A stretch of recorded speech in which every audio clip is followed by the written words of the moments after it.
Hi friends, எல்லோருக்கும் வணக்கம். இன்றைக்கி நாம் சன் சங்கீஸ் கிச்சன் சேனலில் என்ன ரெசிபி பார்க்க போகிறோன்னா மீன் வறுவல் இன்றைக்கி நாம் எப்படி செய்யலாம் அப்படின்ட்டு பார்க்கலாம் ஃப்ரெண்ட்ஸ். செய்கிறதுக்கு தேவையான பொருள் என்னன்னு பார்க்கலாம் ஃப்ரெண்ட்ஸ். வறுவல் செய்கிறதுக்கு நாம் 4 கிலோ மீனை பீஸாக வெட்டிட்டு தண்ணியில் உப்பு போட்டு மீனை போட்டு கழுவிட்டு இந்த மாதிரி எடுத்து வச்சுருக்கோம். பாருங்க, இந்த மாதிரி ஸ்லைஸாக வெட்டி வச்சுக்கோங்க. இந்த மீனுக்கு தேவையான மசாலா பொருள் என்னன்னு பார்த்தோன்னா, 2 கட்டி பூண்டு நம்ம தோல் உரித்து எடுத்து வச்சுருக்கோம். அடுத்து இஞ்சி 50 கிராம் இருக்கும், அதையும் தோல் உரித்து கட் பண்ணி எடுத்து வச்சுருக்கோம். 4 மிளகாய் எடுத்து வச்சுருக்கோம். சோம்பு கொஞ்சம் எடுத்து வச்சுருக்கோம். பட்டை கொஞ்சம் எடுத்து வச்சுருக்கோம். அப்புறம் மீன் வறுவல் மசாலா ஒரு பேக்கெட் வச்சுருக்கோம். ஃப்ரெண்ட்ஸ், இதை வச்சு நாம் எப்படி மீன் வறுவல் செய்யலான்ட்டு வாங்க பார்க்கலாம். இப்போ நாம் இந்த இஞ்சி பூண்டு வரமிளகாய் சோம்பு பட்டை இதெல்லாம் மட்டும் நம்ம மிக்சியில் அரைச்சிக்கலாம் ஃப்ரெண்ட்ஸ். தண்ணி எதுவும் ஊற்ற வேண்டாம், நம்ம அப்படியே அரைச்சிக்கலாம். ஏன்னா மீன்லேயே லைட்டாக தண்ணி விடும். நம்ம மீன் போட்டு பரட்டி வைக்கும்போது மசாலாலேருந்து தண்ணி விடும், அதுவே சரியாக போயிடும். வரமிளகாய் 4 போதும் ஃப்ரெண்ட்ஸ். ஏன்னா நம்ம மீன் மசாலா பேக்கெட் யூஸ் பண்ணுறதுனால இதுவெல்லாம் நைஸாக அரைச்சிக்கணும் ஃப்ரெண்ட்ஸ். நம்ம இஞ்சி பூண்டு அரைச்சி வச்சுருந்தோம்ல, அதை நாம் அந்த மசாலாவை மீனோடு கலந்துக்கலாம் ஃப்ரெண்ட்ஸ். இப்போ நம்ம மீன் வறுவல் மசாலா பேக்கெட் இருக்குல்ல, அதையும் நம்ம இதில் கொட்டிக்கலாம் ஃப்ரெண்ட்ஸ்.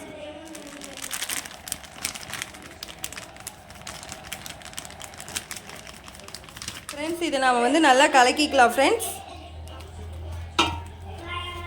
நம்ம இஞ்சி பூண்டு அரைக்கும் போது நம்ம மிக்ஸி ஜார்லேயே உப்பு லைட்டாக போட்டிருக்கணும் ஃப்ரெண்ட்ஸ். ஏன்னா அப்போ தான் மீனுக்கு எல்லாம் உப்பு கலங்கி வரும். மசாலா பேக்கெட்டில் கம்மியாக அதுக்கு தகுந்த உப்பு தான் இருக்கும் ஃப்ரெண்ட்ஸ். நம்ம இப்போ சின்ன ஸ்பூனில் 1 ஸ்பூன் உப்பு போட்டுக்கலாம். இதையும் கலக்கிக்கலாம் ஃப்ரெண்ட்ஸ். லைட்டாக எலுமிச்சை அரைப்பழம் புளிஞ்சு விட்டுக்கலாம் ஃப்ரெண்ட்ஸ்.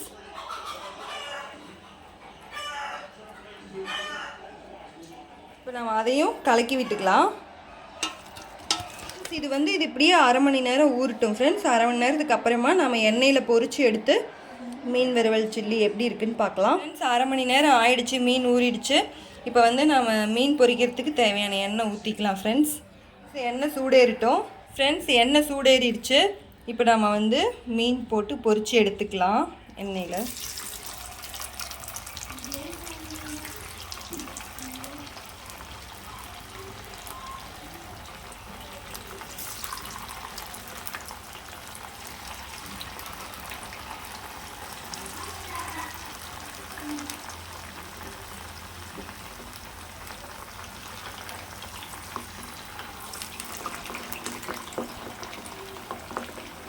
நல்லா வேகட்டும் ஃப்ரெண்ட்ஸ். பெரட்டி போடலாம் ஃப்ரெண்ட்ஸ். வேகட்டும். நாம் திருப்பி போட்டுக்கலாம்.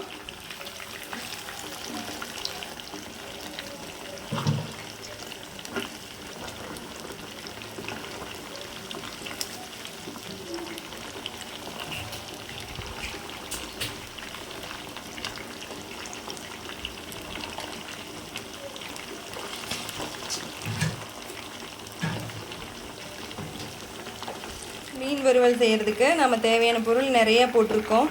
இஞ்சி பூண்டு பட்டை சோம்பு வரமிளகாய் கொஞ்சம் லைட்டாக உப்பு எலுமிச்சம்பழச்சாறு இதெல்லாம் போட்டிருக்கோம். அரைச்சி போட்டிருக்கோம் ஃப்ரெண்ட்ஸ். அந்த மசாலாலாம் நம்ம எலுமிச்சம்பழம் புளிஞ்சு விட்டுருந்தோம். இப்போ இதெல்லாம் மீனில் கலக்கி நம்ம எண்ணெயில் போட்டு பொரிச்சிட்ருக்கோம். வேகட்டும் ஃப்ரெண்ட்ஸ். நம்ம மீன் வறுவல் மசாலா பேக்கெட்டும் ஒரு பேக்கெட் போட்டிருக்கோம் ஃப்ரெண்ட்ஸ். நல்லா வேகட்டும் ஃப்ரெண்ட்ஸ். மீன் வெந்துருச்சு ஃப்ரெண்ட்ஸ். மீன் எடுத்துக்கலாம் வெளியே.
மீன் வறுவல் ரெடி ஆயிடுச்சு ஃப்ரெண்ட்ஸ். சாப்பிட செம டேஸ்ட்டாக இருக்கும். என் குழந்தைங்களுக்கு கொடுத்து சாப்பிட வைக்க போகிறேன் ஃப்ரெண்ட்ஸ். நீங்களும் இது மாதிரி சமைச்சு பார்த்துட்டு டேஸ்ட் எப்படி இருக்குன்ட்டு எங்களுக்கு கமெண்ட் பண்ணுங்கள் ஃப்ரெண்ட்ஸ். மறக்காமல் சன் சங்கீஸ் கிச்சன் சேனலை லைக் பண்ணுங்கள் ஃப்ரெண்ட்ஸ், ஷேர் பண்ணுங்கள் ஃப்ரெண்ட்ஸ், சப்ஸ்கிரைப் பண்ணுங்கள் ஃப்ரெண்ட்ஸ். தேங்க்யூ.